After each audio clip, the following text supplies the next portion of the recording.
Since you already have the token, so I might as well. Oh, you already have a dimmed out version of it as well? Yeah, I sent you. Oh, perfect. Thanks. Sent you to 2. Oh, I nice. just fired up Photoshop and did it for you. Thanks. Makes my life easier. Yeah, I know. And I just wrote down the HP and the AC too. I have 33 HP. Oh, how's your stats? Can you Yeah, sure. go over them? I have 12 strengths, Okay. 14 dexterity, Okay. 19 constitution Jesus because of Christ. the +4 because I'm a heal dwarf, and I rolled 17 for it. I don't remember clear. Okay. Intelligence is 14, wisdom is 14, charisma is 11. Okay. Yeah, seems fine. Constitution is insane, but what's your AC? Like, 13. did you add any? You didn't add any items yet. I did. I have clothes. I No, I did mean armor. You didn't add any yeah, I armor. have a leather armor. How's your AC only 13 if you have 19 Constitution? I don't know. AC is not based on dexterity. I Oh, I I guess remember. you can. Yeah. I guess your Constitution allows you to wear heavier armor. That's my bad. My bad. Ah, Yeah, but I'm a warlock. but you're a warlock, so it doesn't. So Yeah. why did you choose to put the 17 in con then if you're a warlock? Because I'm a noob. I can change it. No. It's up to you. What do you? But I was just wondering why.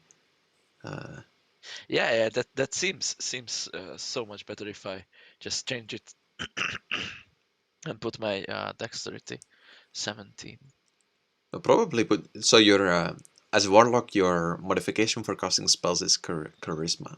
Uh, Uh-huh. so Uh-huh. I think you put charisma as That your means lowest now, which means that you're gonna do nothing. well +0 Yeah. because you didn't. Since from 12 it's +1, so you're gonna have no bonuses on Okay, your warlock spells. I replaced the seven. I have 13 constitution now. Yeah, I mean it's up to you what you want to put where. I'm just saying optimally, if you want to play like if you want to do the most damage and be the most optimal, then you would put charisma as your highest. Um, and I don't even think your dex would matter that much for your AC as well. Uh-huh. Yeah, So I just let me see what warlocks can wear actually. Warlock armor proficiency. Oh, you have proficiency with light armor, simple weapons. Um,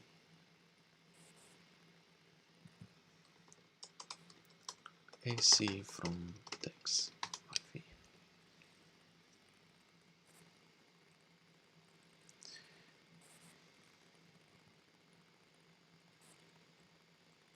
okay, my lowest stat will be the strength. So my stats are looking like this. Yeah, I so I have guess your 11, sorry, 11. Yeah, say AC it. your AC is based on the armor that you wear. It will be plus your Dex modifier. Indeed, yeah, you were right. Yeah, I just remember the rules. So my strength is 11, 13 dexterity with +4 modifier, constitution 16 with +3 modifier, intelligence 14 +2 modifier, wisdom 3 13 Mm-hmm. with +1 modifier, charisma is 17 with +3 modifier, and Seven. I have a Oh, leather light armor. Okay. Yeah. Did you have a weapon as well? Did you choose that? Or? I have a simple dagger Mm-hmm. and a light crossbow, and I have clothes, iron pot, shovel, book, ink, pen, Mm-hmm. a little bag of sand, parchment paper, one sheet, and a small knife for utility. Okay. Yeah. Sounds good. I'll just. What was I still doing? All right. I was gonna put your. So yeah, it depends on the armor that you wear, what kind of modifier that is on top of it. Um, hmm So I can wear harder armor, you say? no, as a warlock, you can only wear light armor. Ah, Yeah. yeah, that makes sense. Yes. Oh no, I didn't choose my spells. Shit. So the best light armor that you can get would be studded leather, but that's Uh-huh. probably later on that you can maybe get that. Yeah. Besides magical armor, of course. hmm hmm Yeah. Okay.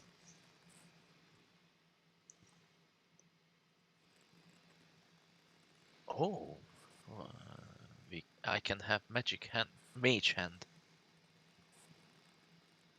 Hmm. Yeah, you can look into that. Activate magic items. Ah, that's cool. The minor illusion is cool, but I can have just two cantrips. What level I'm starting at? Level 3 L- or 4 or 1? Yeah, I think usually we start one level below. Okay. What Crow was level 3 as well, right? I think. Yep. Yeah, Yeah. yeah. Basically, to make it so that surviving longer at least has like let your character is better than like people who just joined, because it should. I think hmm it should have a bit of a. You should have an advantage if you well, have survived longer in the world or in the campaign at least. Um, hmm but it will catch up eventually. Like probably you'll level a bit faster to level 4, and then eventually you'll just be on the same as like you won't be a level behind all the time. It will catch up. Uh-huh. I see. So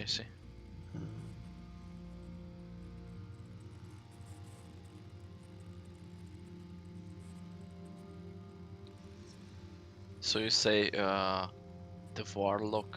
warlock's best stat is charisma, Yes, yeah. because I'm looking at the spells and it says more of wisdom and dexterity.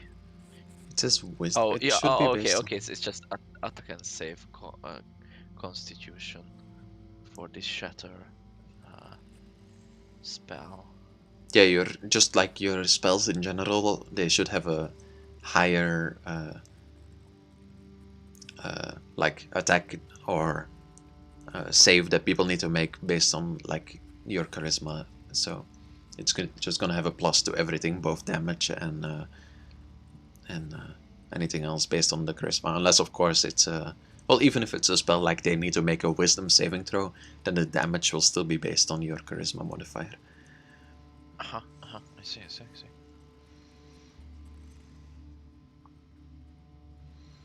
Um, Magical darkness spreads from the point range to fill a 15-foot radius sphere of the duration. I can see in the dark, by the way, yes, because I'm a heal gnome.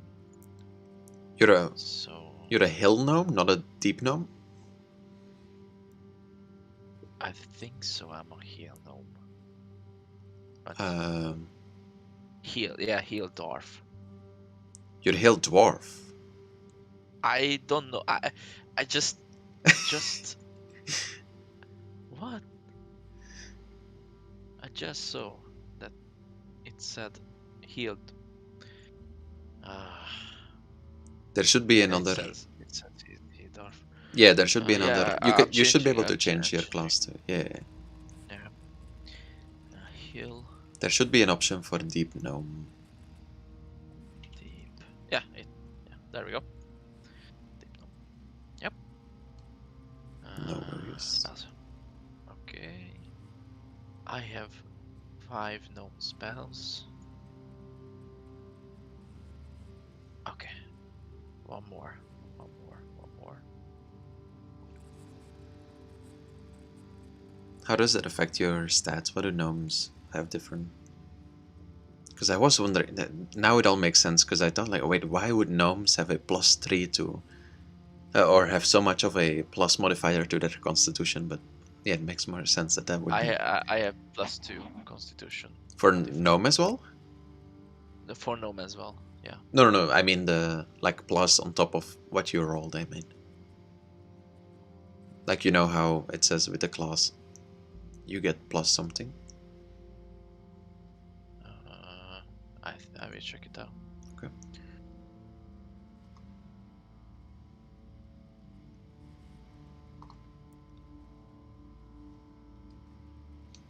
You have advantage on intelligence, wisdom, and charisma saving throws against magic. Stone camouflage superior, dark vision.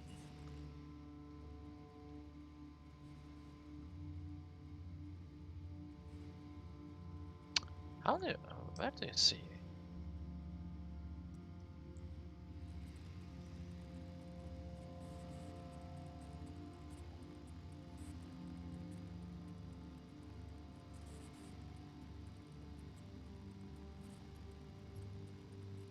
Where do you see the race's bonus?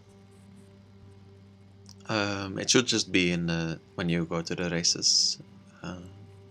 Because I don't see numbers. I'll check it later. It's okay. All right. I'm doing the token thing still. Okay, I have my spells ready too. Okay, I'm a folk hero.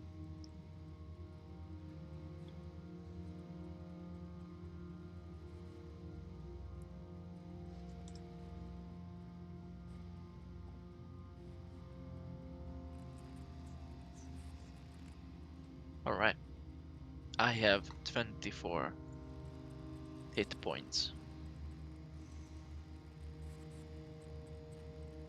Let's see. Wait, did I just fuck it up?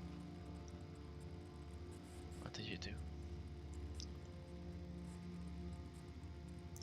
No, it should be fine. I don't know why it's not working. Oh, I know why. Ah. No, I forgot to put the actual URL.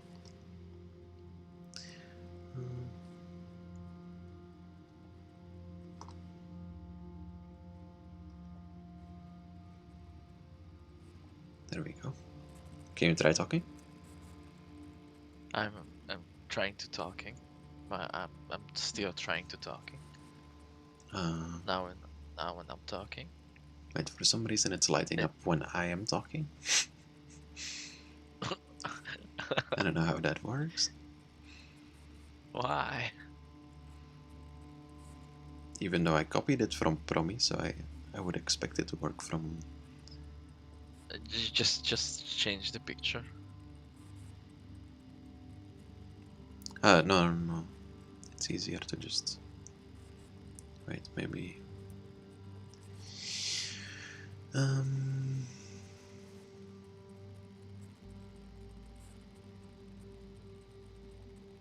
Yeah, I see it on the stream that it glows up when you're talking. Yeah, I think maybe I missed a part of the. Oh, here we go.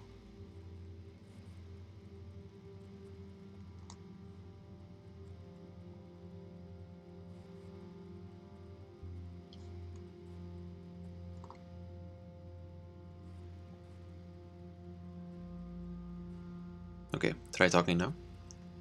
I'm talking now. I'm talking now. I'm still talking now. Yeah, there we go. Talking now. Ah, it goes up. Yay. And then I need to try to spell his name correctly again.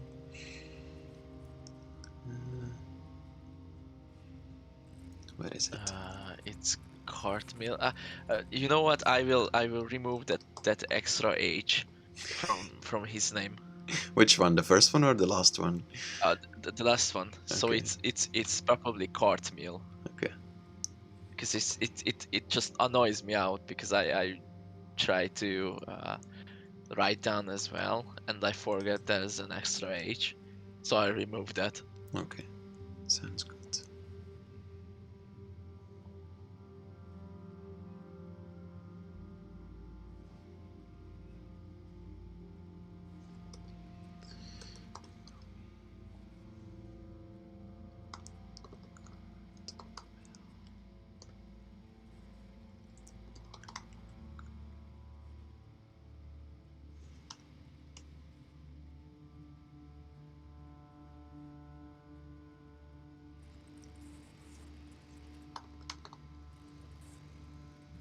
There we go. What? Why? No, I'm talking to myself. It's okay. Just why my name is on the screen Oh, with no. big letters? I need to make it smaller. There we go.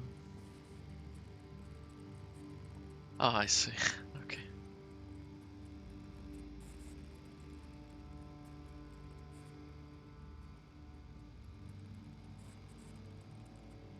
There we go.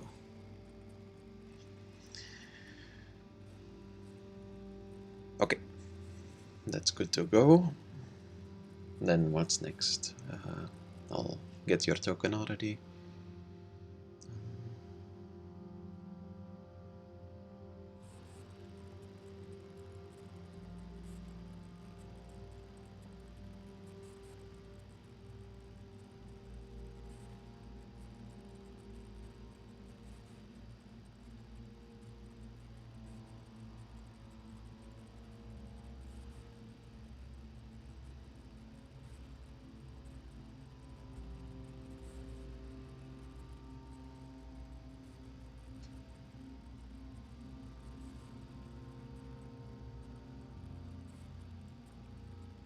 Oh, I'll just put him... Oh, I guess we might as well get something more similar to underdark.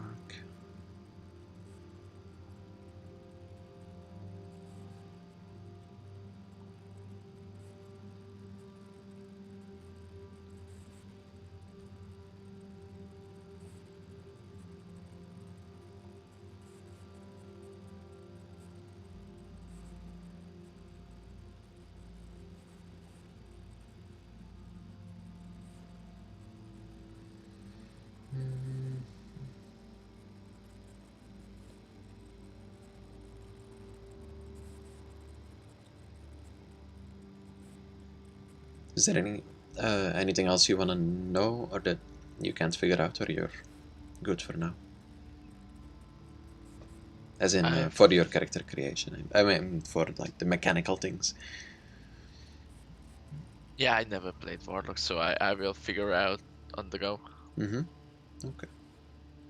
I mean, you can spend some time reading your things if you want. Yeah, I will. Don't worry about it. I will assess for time if I need it. But I know from the memes, D&D memes, that warlocks need long rests all the time. Oh, yeah.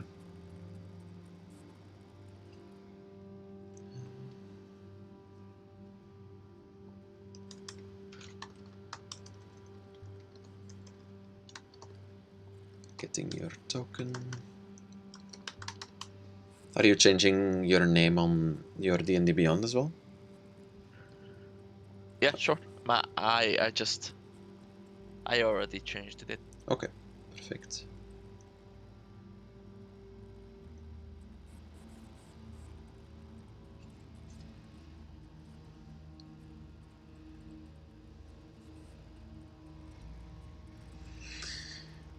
Come on. But my computer is being really slow as well, that's why things are going It's alright. a bit slow.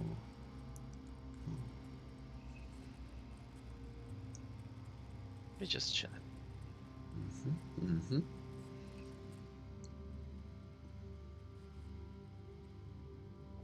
Phantom's first thought about my new character that Kane is tall, and Kane will be able to mock the height of the gnome. I feel like Kane will accidentally step on the node more likely. But literally, that was his first sentence when he saw the screenshot, because I sent him the conversation about the the rule changes of the pandemic, what we talked about earlier. Oh. Because I didn't want to write it down again, so I just sent him the conversation between us.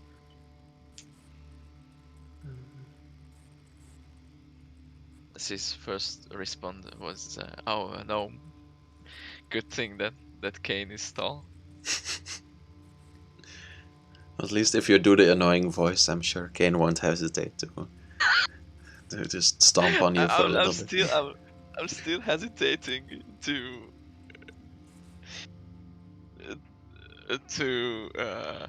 make sure that I am doing the screechy voice for the gnome or not.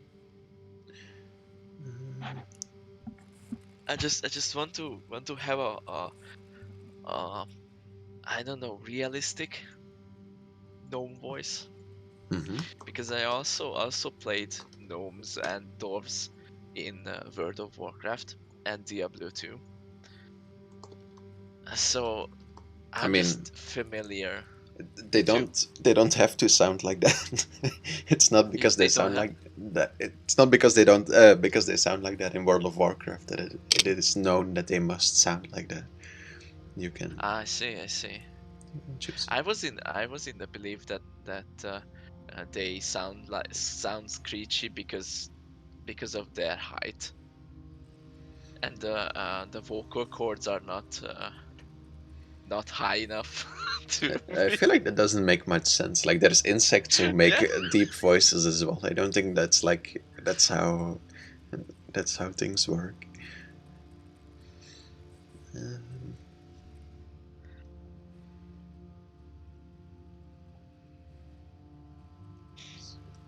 All right. There's- I just figure it out. Yeah, I mean, but if I you will. want to, it's up to you. As I No, said, no, no, no, I no, don't, no. I I don't, turned down. I don't mind either way. If you annoy the party, I'm happy. It's some conflict. Everyone in character hates your character. That's some good D&D, I think. So as long as Yeah, everyone is having fun with it, as long as it's not yeah. It's annoying everyone in real life, it's okay. It's definitely interesting to see as a DM that your players are arguing because of the RP voice. As long as it's in character, I'm all okay with it. Yeah. I didn't think much else. Okay, let me put.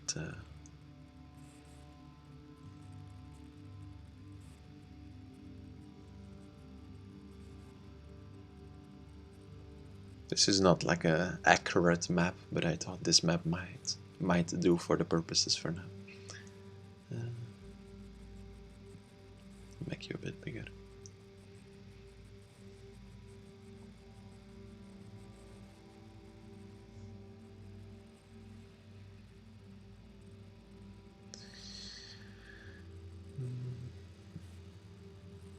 And then I can copy him from here always. What's your HP? It's 24. Okay, can you see if you can move him around and if you can roll with him correctly? Sure. I cast an Fanatic Blast and then damage for it. It's not. It's still just rolling it as you. It's not rolling it as your character. Did you change your name? Does he still have the last name? Yeah, it does. I just no, it didn't. Card. Wait. Oh, he still has the H there. It seems. Wait, I'll give him the H again. Is on your character sheet? Does he still have the H? No, it doesn't have. Maybe try reloading then, because on you see under the Eldritch Blast, he still has the H there. So that means that from Okay, D&D Beyond. I reloaded the page. Yeah. Oh, there you go. Yeah, now it's without. Okay, perfect. So.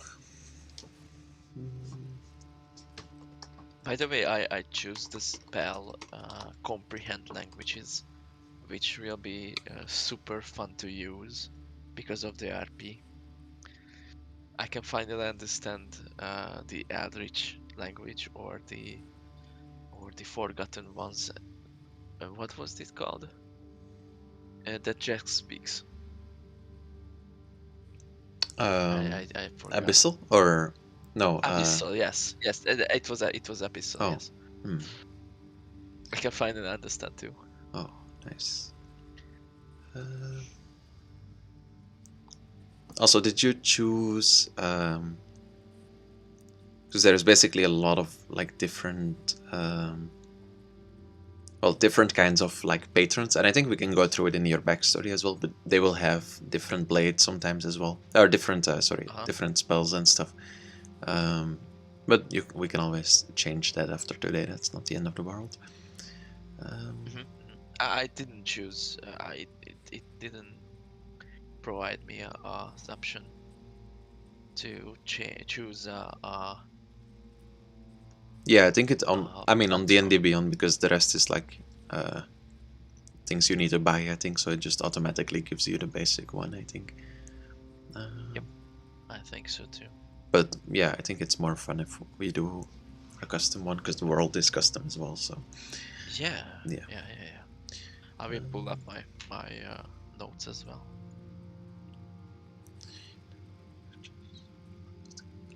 I have to create another sheet. Kharthmil. Jump. Just Kharthmil will be enough.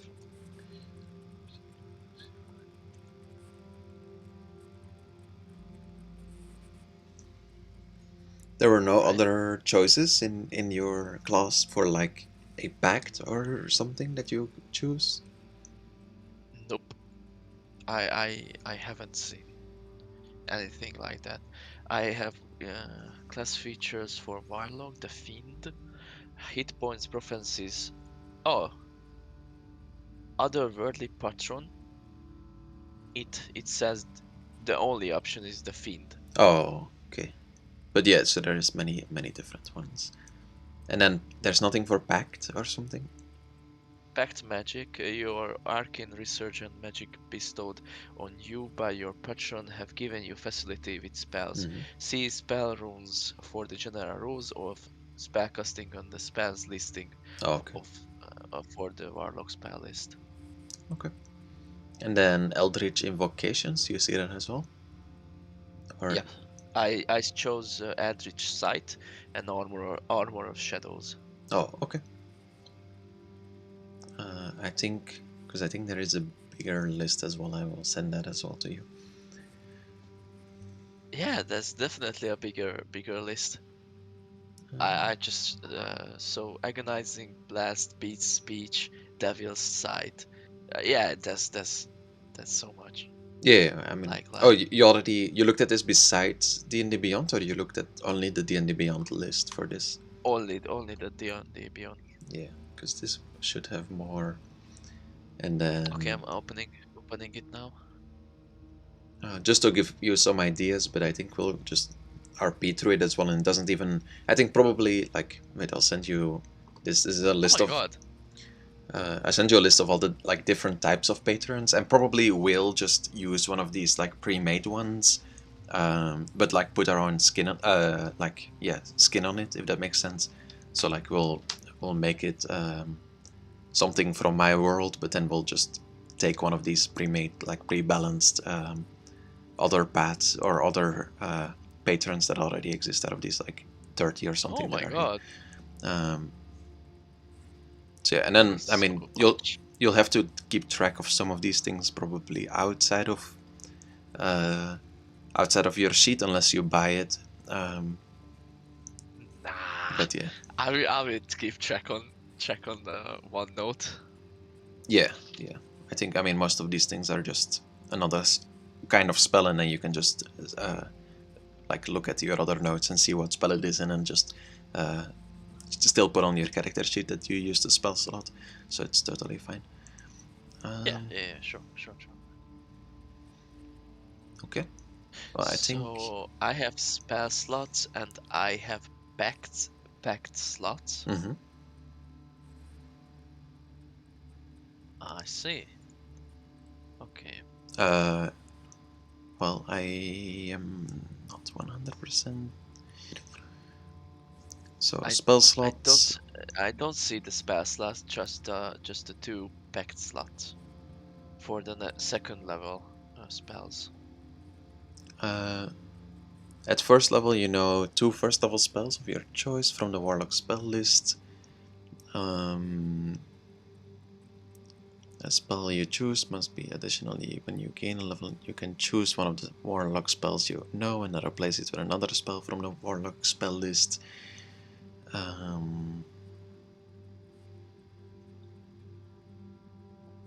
Use an Eldritch in your study of you have unearthed Eldritch Invocations, fragments of forbidden knowledge that imbue you with an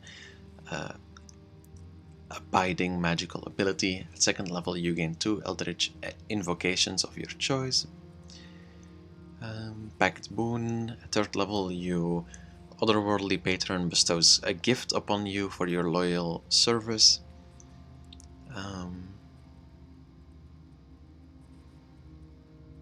Which I think that will probably be your pact slots or something. I'll see if I can. I think that will maybe be something that's specific.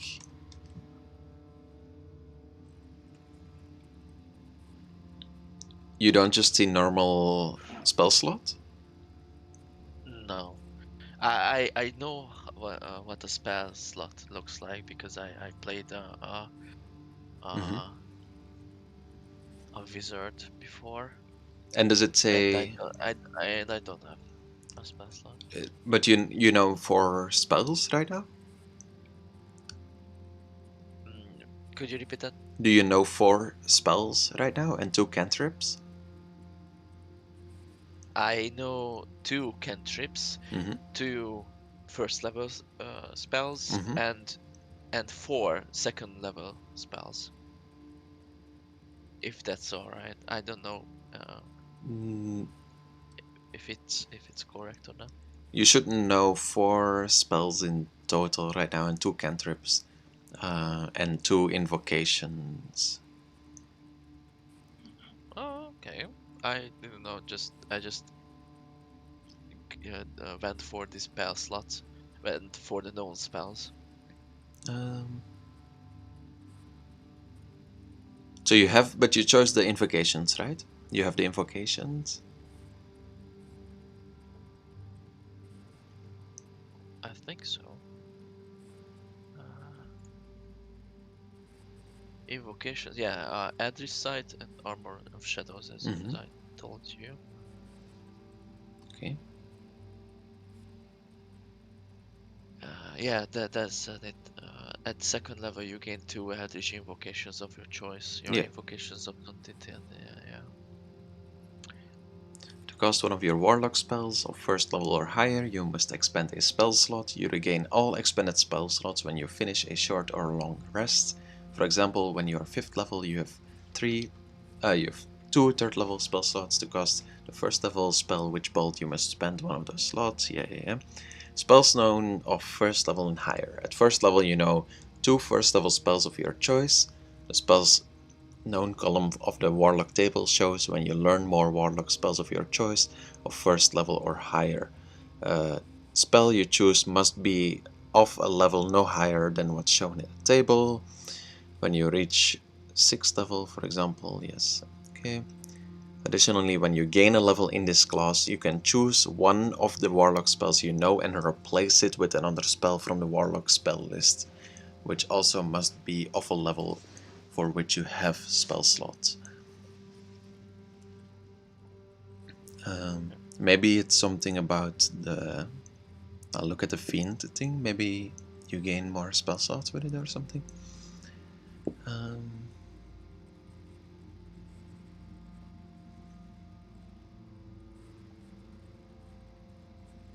Pact magic. Uh-huh.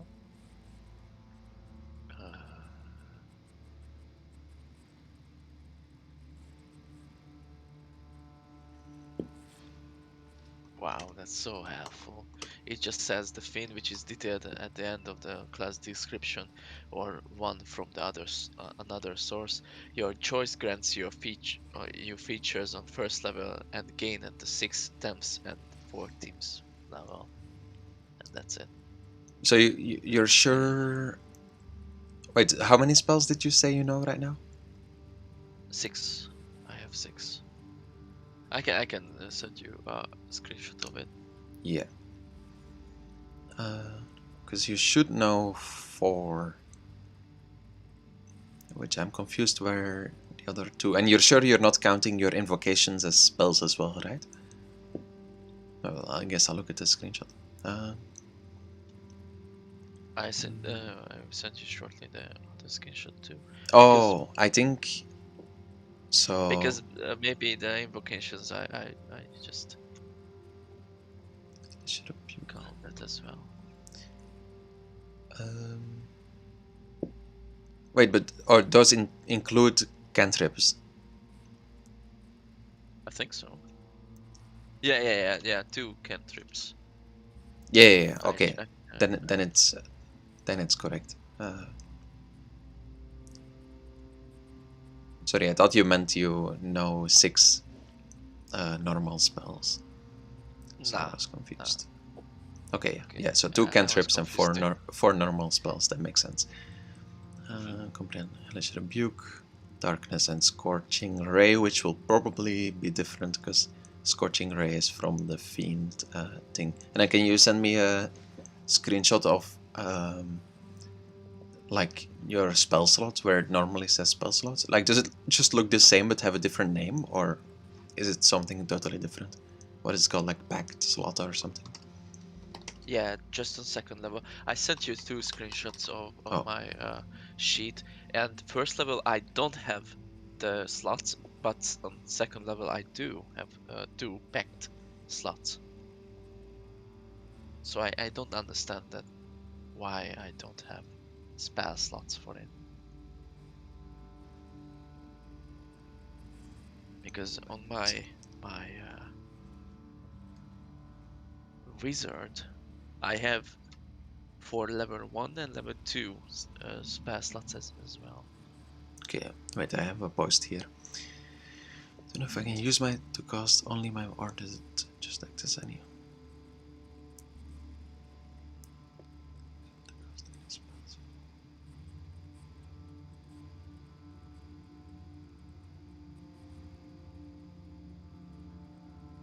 In most circumstances, spell slots you get from the Pact Magic class feature and spell slots you get from the Spellcasting class feature are interchangeable.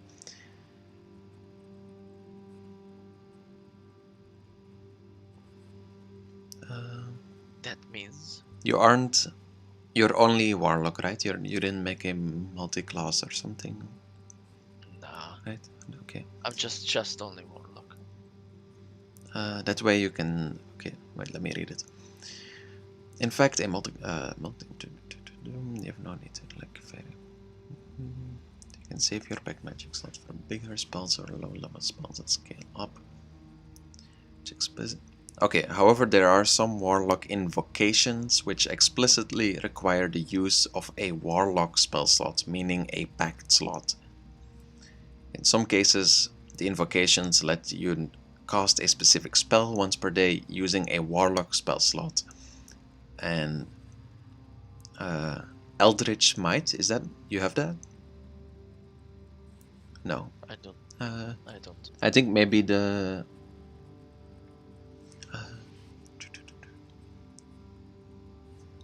second level. Detect magic. Major.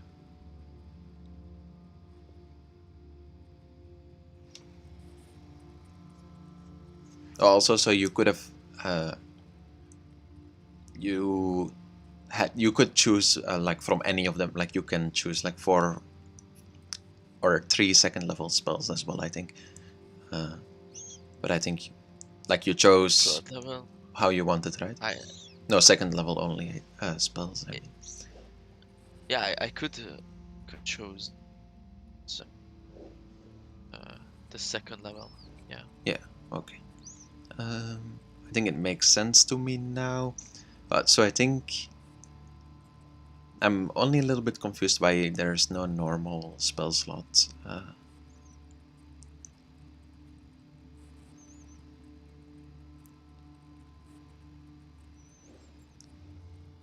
Pact magic class feature from you can pact magic to cast spells, you know.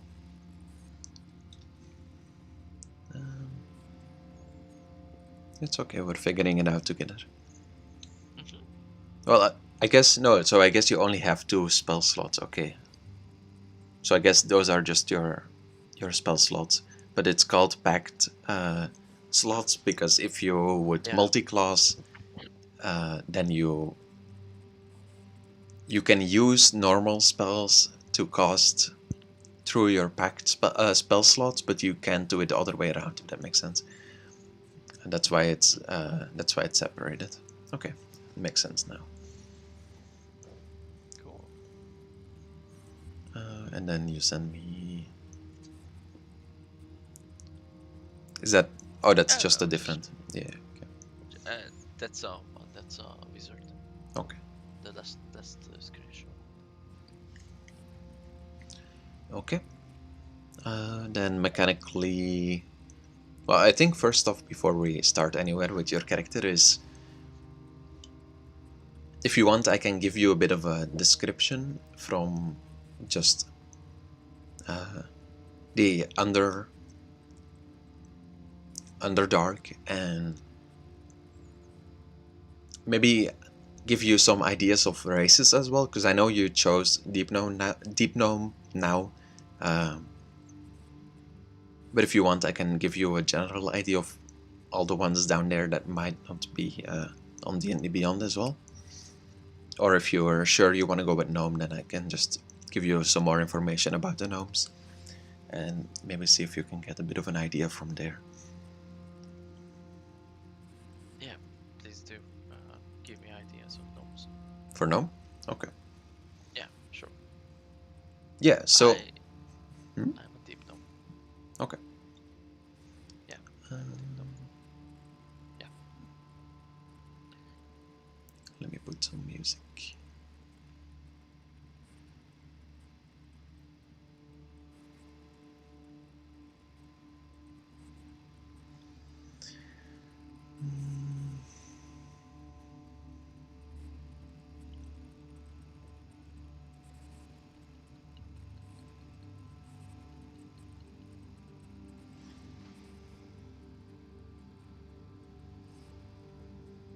I don't know which music to put for. I guess this one maybe.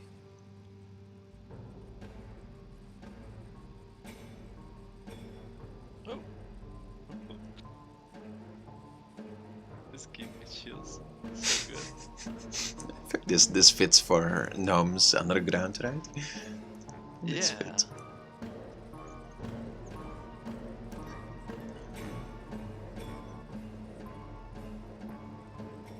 Wait, is it playing 2 times? Oh, it is. There we go.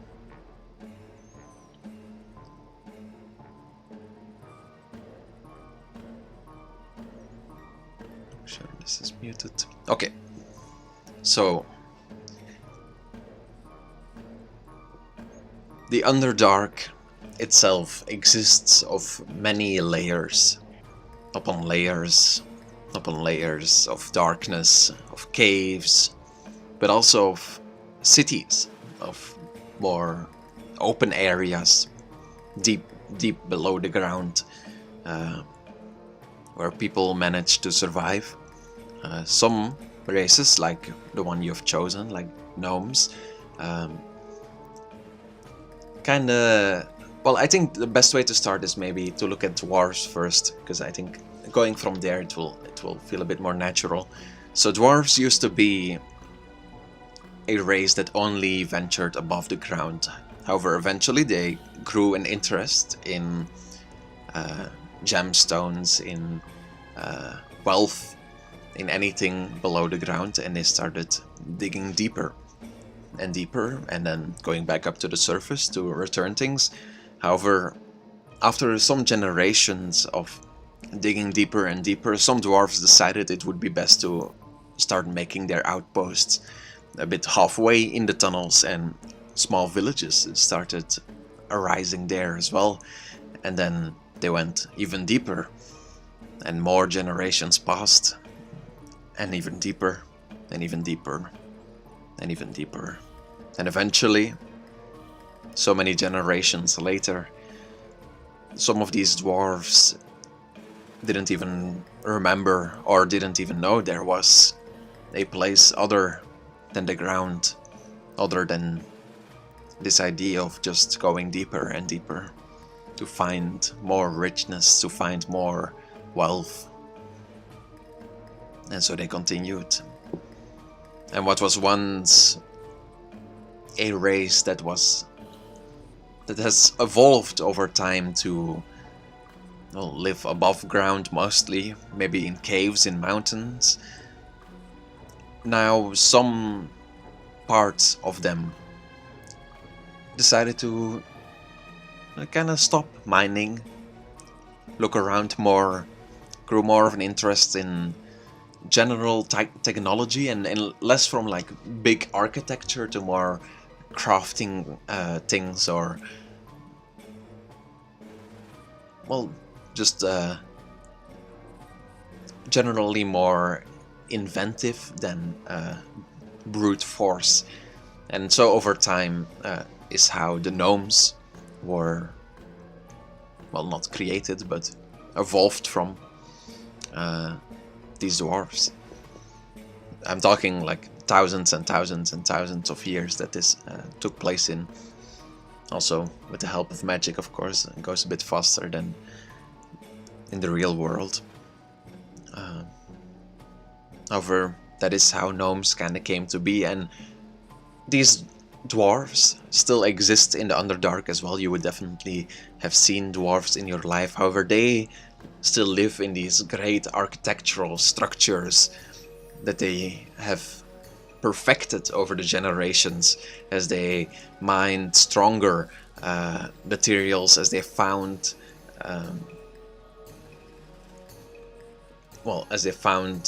harder and, well, as I said, stronger things below the ground. They could build stronger keeps, they could make stronger weapons, and so they kind of specialized in these things.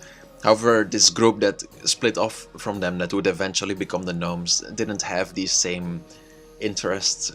And that is why when I was talking about these gnome cities before, or these gnome keeps, they're kind of just like, they're more similar to something that like kobolds or goblins would build. Not exactly, but it's kind of this like almost beehive-like structure of just holes and tunnels and doors that is not that well put together, but it definitely blends in well with the area, and it's definitely more maze-like than any like normal house or keep that these dwarves or any other humanoids down here would live in. To give you an idea of what a gnome's life might look like down here, it might still, for some of them, be of mining, be of collecting minerals, but it would be more gathering at this point than like trying to really like progress and like go deeper. It's more like, oh, we know there's a vein of I don't know, iron over there. Okay, like we'll go over there right now, and we start getting that, and then we go back and we use that to maybe trade or sell. And instead of like expertising in building these weapons, they're more like, oh, we want maybe we want to buy these weapons from the dwarves, so we give them iron in trade. And it's more like a well, yeah, as I said, more specialized in intelligence and trading and all that kind of stuff than the hard work that the dwarves or any of those kind of races do, usually at least. Of course, there are outliers. There's people who have to build these tunnels, these structures, all those things. For others, of course, things like wizards and stuff are very known among gnomes as well. They won't live in these colonization or colonies of like. They won't generally live in these beehives that you, or I mean, you can choose for yourself if you want to call this home, but many of the gnomes in the Underdark would call home. Probably they are usually living a bit more secluded, like any wizard usually does. But it is definitely not. It is definitely more known down here that wizards exist and what their kind of powers are than it would be on the surface ground, which is something that you wouldn't know of, but out of character I think is good to know. How you're like fascinated. Well, you might still be fascinated by it, but it is less special, I should say, if people have an interest in magic or can cast minor magical spells and things like that. Let's see.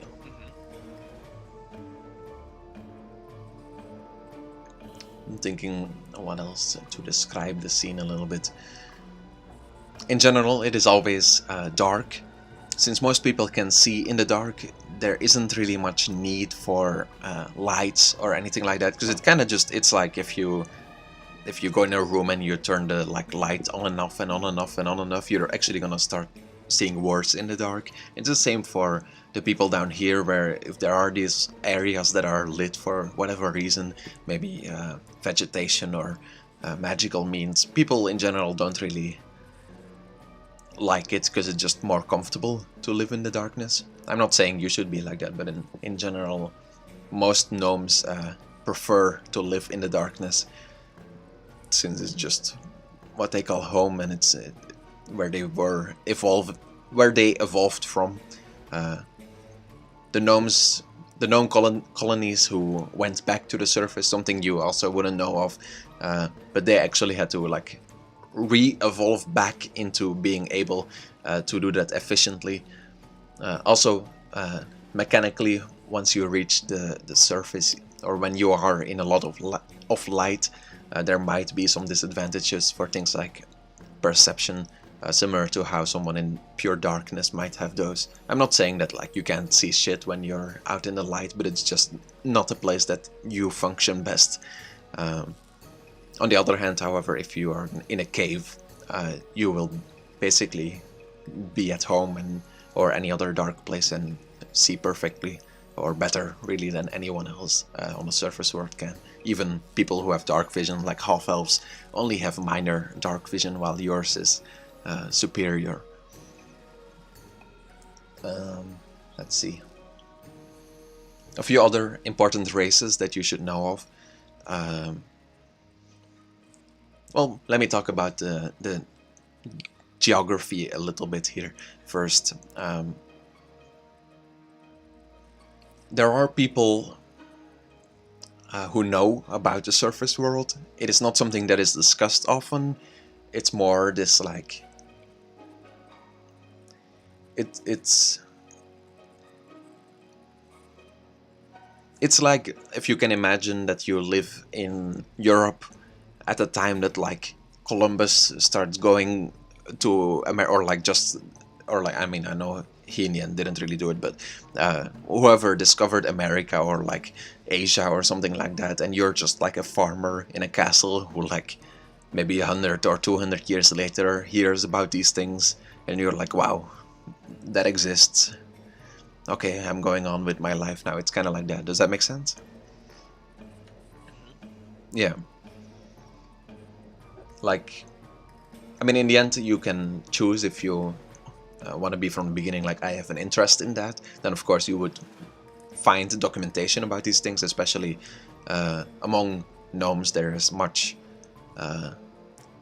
since they are a fairly intelligent race, there is much documentation about many different things, which includes the surface world. But it's definitely not that there is like a continuous stream of gnomes who want to go to the surface, because for most of them it's just not worth it, or seems scary, or all those things.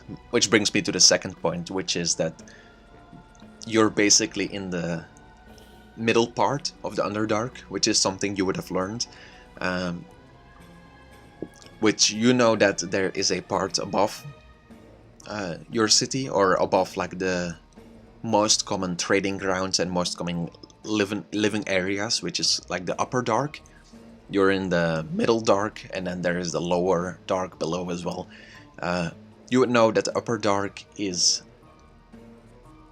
a bit more lawless, since it's more accessible for people both from the surface and from the middle dark. However, there is no real settlements there, so there is much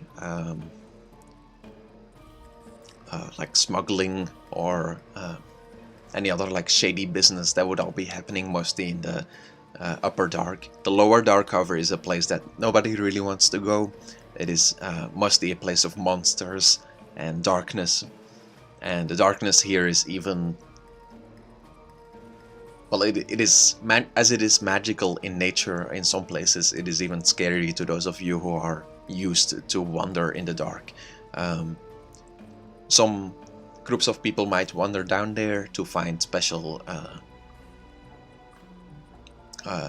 gemstones, things like that, or special minerals, but in general it is avoided by almost everyone, as there are many stories and legends about the horrible monsters that have been spotted there and consumed people in but a single bite. And besides that, there are but rumors of anything below that. You, unless you specify to me, wouldn't have heard of anything below the Underdark, or anyone who has returned from there. And in general, people believe that that is just where it stops, or that the Underdark just continues forever. And yeah, is that, you feel like that has a bit of a clear image for you about the geology and stuff? Yeah, the geology. Yeah. Mm-hmm. It's funny to think that they think that the Underdark continues forever. Yeah, it's, I mean, I think the best way to think about it is like how medieval people would think about anything that is related to the world, where of course you have some like really smart people in even Roman times who knew that the world might be around. If you ask a general person, he's gonna have no clue what you're talking about, or how to even comprehend those things. It's similar to that, where if you want to include in your backstory that maybe you, I don't know, spent a long time with a really wise man, I'm sure like there's someone among the gnomes who has a lot of information about this and who would know a lot more about these specifics. But the general public just doesn't really care, or isn't allowed to get this information, as in they're just too poor, or they don't have the right ways to get this information because they need to be working or things like that. So yeah, does that make sense? Yeah, yeah, of course. Do they hate the smart, or do they hate or be jealous of the surface people, known people? No, not. But Or since it is so, do they fear them? since it is so distant, I think you would mostly just hear distant stories. So it's kind of hard. It will just really depend on person to person. I think you can choose that for yourself. There isn't like a genuine sentiment towards the surface besides, oh, that seems really far away, and it just doesn't seem worth it to try to go there because we don't have any information or something. But that is like the common like public is just like, oh, I don't really care. While maybe if you're like an adventurous type, someone who is an adventurer might think like, oh, I want to know, like there's not much information that is given to me down here about this surface world, so I want to like go explore it. But in general, there is no like the first thing people think about of when they hear surface world is like, well, there is like these huge there's legends of these huge pools of water, and there's legends of this light that forever shines in the sky, both during the night and during the day, like about the sun and the moon and the sea. Like all those are the main legends that people talk about. If there's people and cities on that surface, that's more like an afterthought for most people, unless like you're an anthropologist or something. Does that make sense?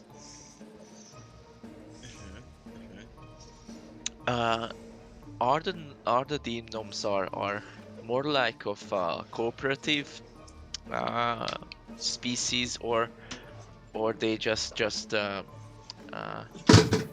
group into like families, and then the families are hating each other, or the families are cooperative with each other? It's definitely very like tribal, like more like I think the best comparison is this like beehive structure, where you just have these like groups of people. I mean, gnomes are also very smart, so it's not like they're dumbly following each other, but they just built these structures and then they all kind of live from there, and they try to do things together. That is why gnomes are also the biggest population in the Underdark, at least the Middle Dark. One, because they just reproduce a lot and spread themselves very like thin over many places, and then just like, oh, we build another hive over here, or we make another hive over here, because they're also not very like intelligent or not very structurally sound buildings or hives, I should say. It's more like as I said, this like network of tunnels than anything else. So it's very easily to just make a new colony for them. So it's kind of like they grow exponentially, basically, because as soon as there's one colony that's getting a bit overpopulated, people leave from it and they just make another one somewhere else in the Underdark. So you just have these like random cities of gnomes appearing basically everywhere in the Middle Dark, which look like these giant beehives. You would have heard stories as well of some of these collapsing and thousands of gnomes dying under this. But then people just kind of move on and they don't care that much and just keep on going, and before they know it, this gap of 1,000 people has been refilled by another group of gnomes who took their place. Yeah, they're definitely a race who kind of has their strength in numbers a lot of the time, where if you run with enough people against the wall, eventually the wall is going to fall down. That is kind of how they have to survive here, because there's so many awful monsters and other creatures down here that it doesn't really matter to most people if 100 gnomes got eaten by a giant worm over there, because, well, there's 1,000 more gnomes a bit more to the left, so at least they'll survive, and then they just keep on going. Yeah, that's kind of how they live their life. So they're very, at the same time, they're very close together, but they also, in general, I'm talking like generally, they also have a very like not care attitude about groups of their kind dying. It's not like they, well, I'm sure there like some rivalence, some fights exist between groups of gnome in like different tribes or places over whatever. But in general, they're more like opportunistic. Like, oh, we're together here now. Okay, we're gonna build this hive here together. Okay, now we're strong together. Now we can go mine these special ores. Okay, now we make here a market over here and start trading these things. Okay, well, there's a giant worm spotted over there. He ate 100 of our people. Okay, time to move like the entire 1,000 people out of this hive and just make another one, I don't know, 10 kilometers down the street. It's kind of that kind of race where they're very opportunistic. They work together, but only because it's the best thing to do, really. And because they're intelligent in nature, they know that it is the best thing to do. Do they grieve though? Yeah. I mean, in the end, they're still. I'm talking very like the general sentiment. But of course, if two of them are friends and their friends die, of course they're gonna grieve over them. But I think the best way to imagine it's like in the real world as well, where you might have like a tragedy that happens and some people are actually like, oh my god, I heard there's this earthquake and 1,000 people died, I don't know, in Indonesia or something. And then other people are just like, oh, okay.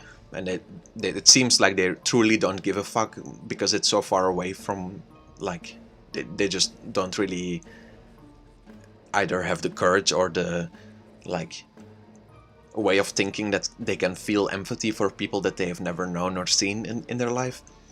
I think it's similar to that for the general population of gnomes, where, oh, 100 gnomes died yesterday, but we didn't really know any of them. Okay, well, it's time to just move on and keep doing our things. But of course, if those 100 gnomes were all like family of someone, then of course, like, they're gonna care about it because it's close to them. But they don't have like a race mentality or something. It's not because it's a gnome that they are more offended that he died or something like that, if that makes sense. Yeah. What? What? Are you there? Oh. My button just malfunctioned. What about the surface people though? Because they are alien to them. Or do they hate the surface people, or fear them, or be cooperate with them, or just go for the capitalistic stuff that if he provides me money because of my stuff, I will treat him fairly, but otherwise I don't, because I don't give a fuck.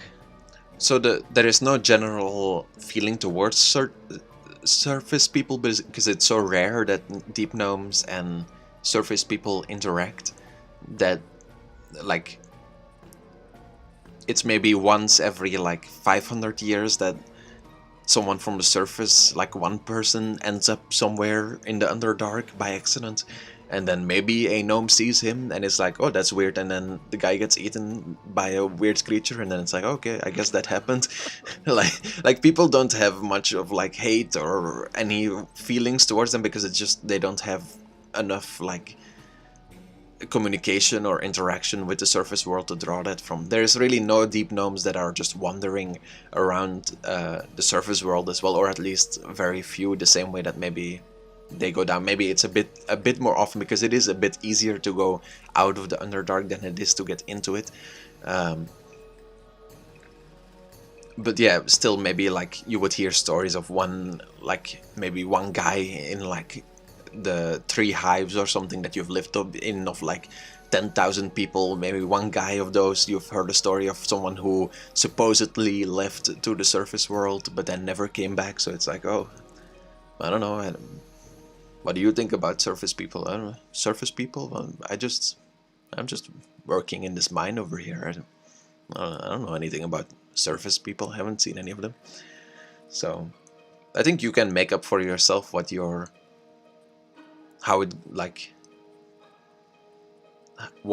it is like to you if you've lived in this like colony or like beehive like society for your entire life. I mean, you can choose if you did that or not, but if you did that if you go to the surface,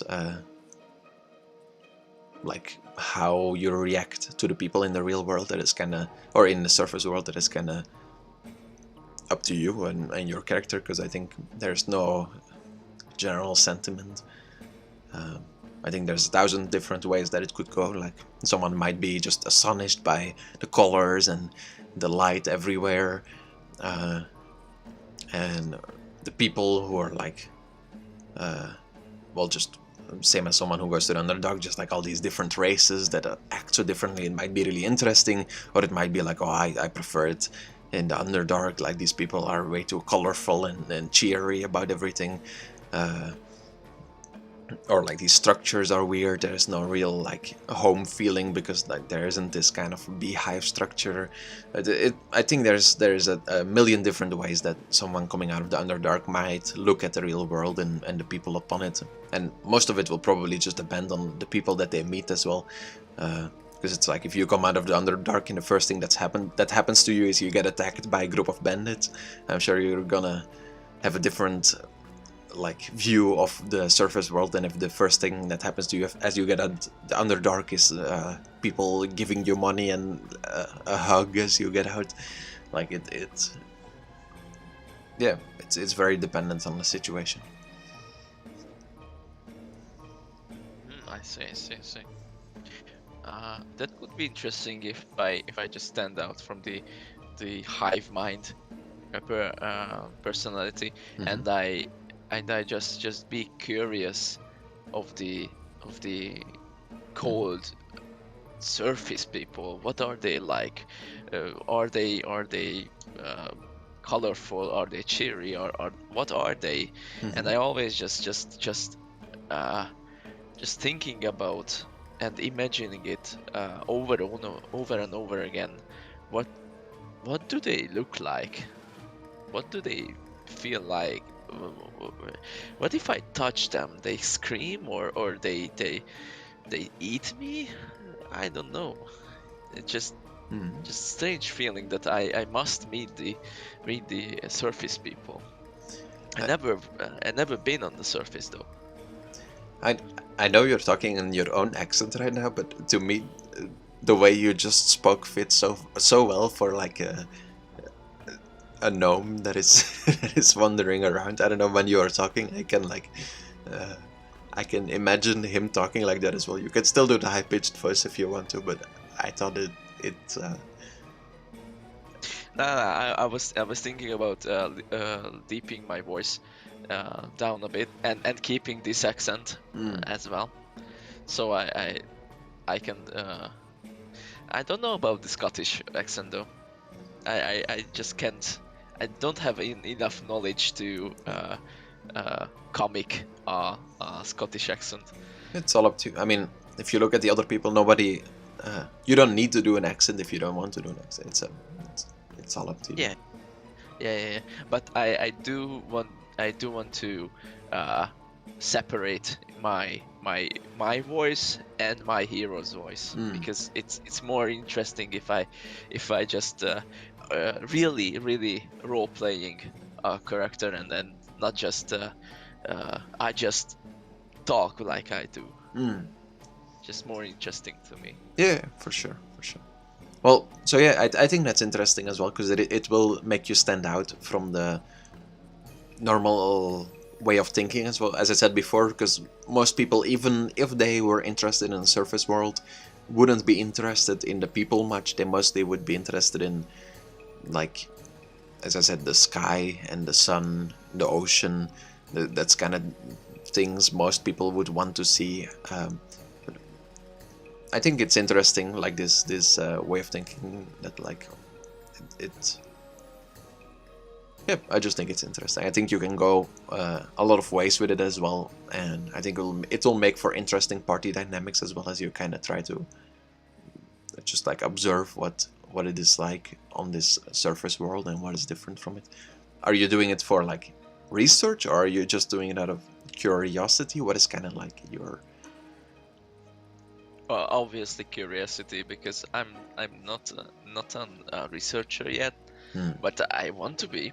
I want to be a researcher, but I have to be smarter to be a researcher. So I don't have to work in the mines and work on the structures, because smart people are destined to be researchers. But I'm not a smart. I'm not a smart person, so I'm destined to work in the mines until I figure it out how to how do you call it? Fuck, I forgot the word when you show the people that what are you capable of. Yeah, I think What's the synonym for that? to show people what you're capable of. I think that's a Yeah, good way to say it. I don't know if there is yeah, a yeah, yeah. yeah, sure. Uh, Wait, I'm curious. I will translate it.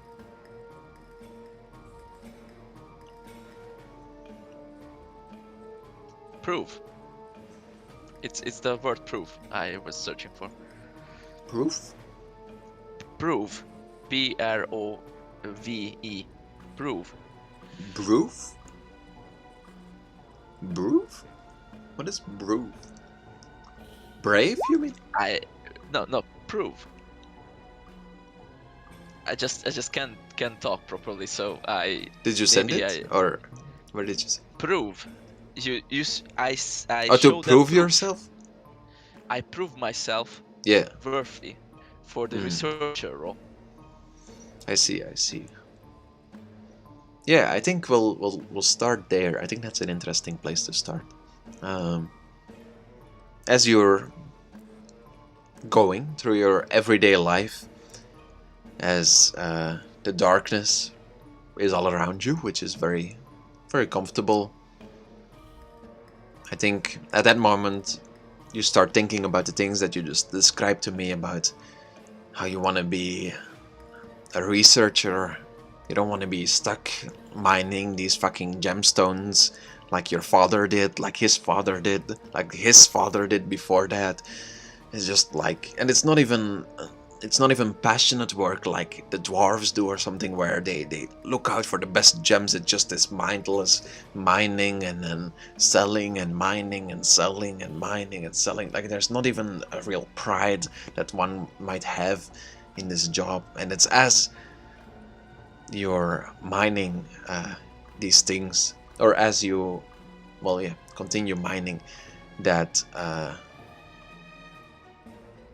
you hear or you feel a rumbling throughout the entire cave that you happen to be in at this point. There's kind of this like, there's not really a main path, but from your colony that you would work from, there's just this like cave system that goes down and down, and then eventually you're just like one last turn to the left and go a bit like deeper into the ground, and there's this like this mine of emeralds at this point that you've just been mining for the last week over and over, going back to that specific place. But it's as you're doing this that this rumbling happens all around you.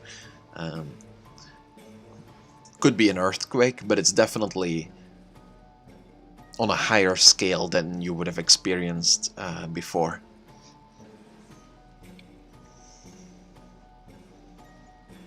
What do you want to do? Let's just go for an adventure. Like my curiosity is stands out from all the gnomes. So the first thing I want to do, I'm thinking of Kharthmil's head.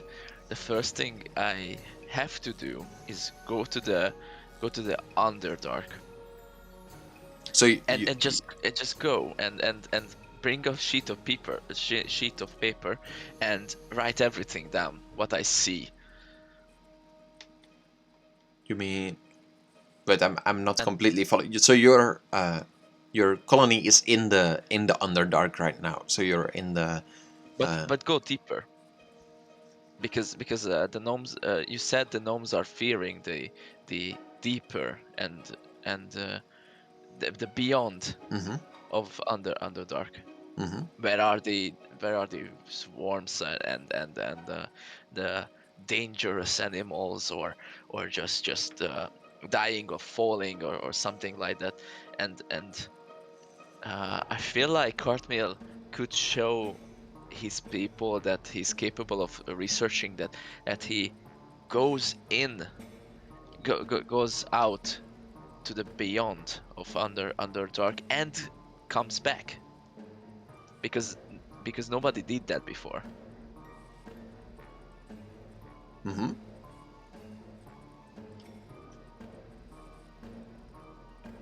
Of course, the deep gnome people, they freak out because nobody did that before, and uh, on the way back, Oh, they will so punish Kharthmil. so I think so.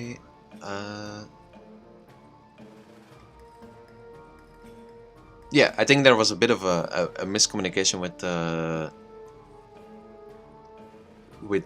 Prologue. I was trying to do like a similar thing that we did with Meshu, where we like kind of go through the story a little bit by like rolling as well and stuff, and then go from there. Is that okay for you, or you want to do more of a general recap of things? Oh, okay. I thought we doing the backstory as well. Yeah. I was trying to do the backstory by like. I wanted to try to incorporate the things from your class and stuff in the story. Like I set up the scene of you like working in the mine, and then this rumbling happening around you. Huh? And I thought we could go from there, but if you don't want to, we can do a like just a general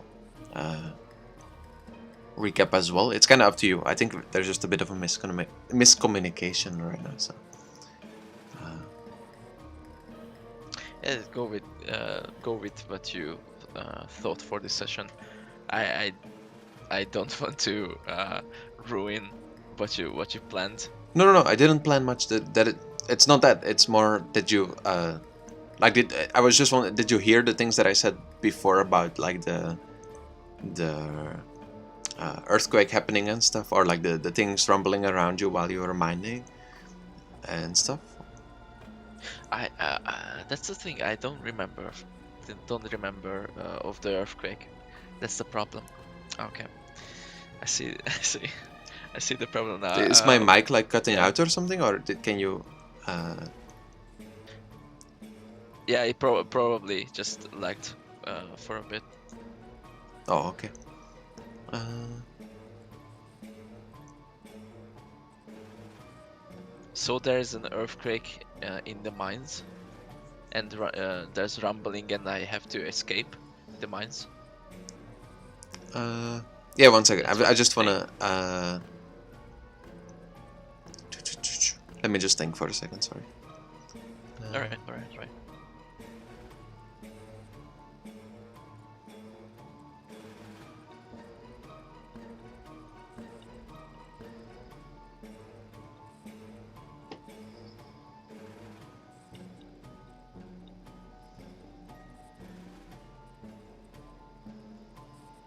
I'm gonna get some water real quick. I'll be right back. I'll keep thinking while I do that.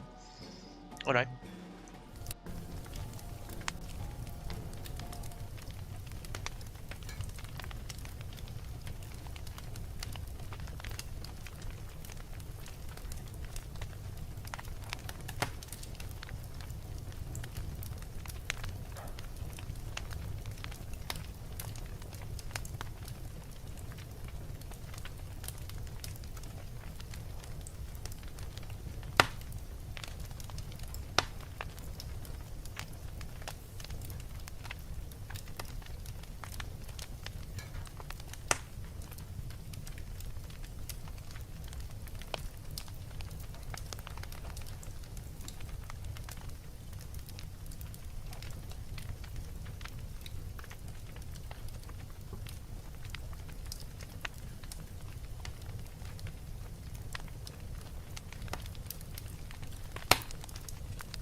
Hey, Steam. Sorry, I'm back real quick.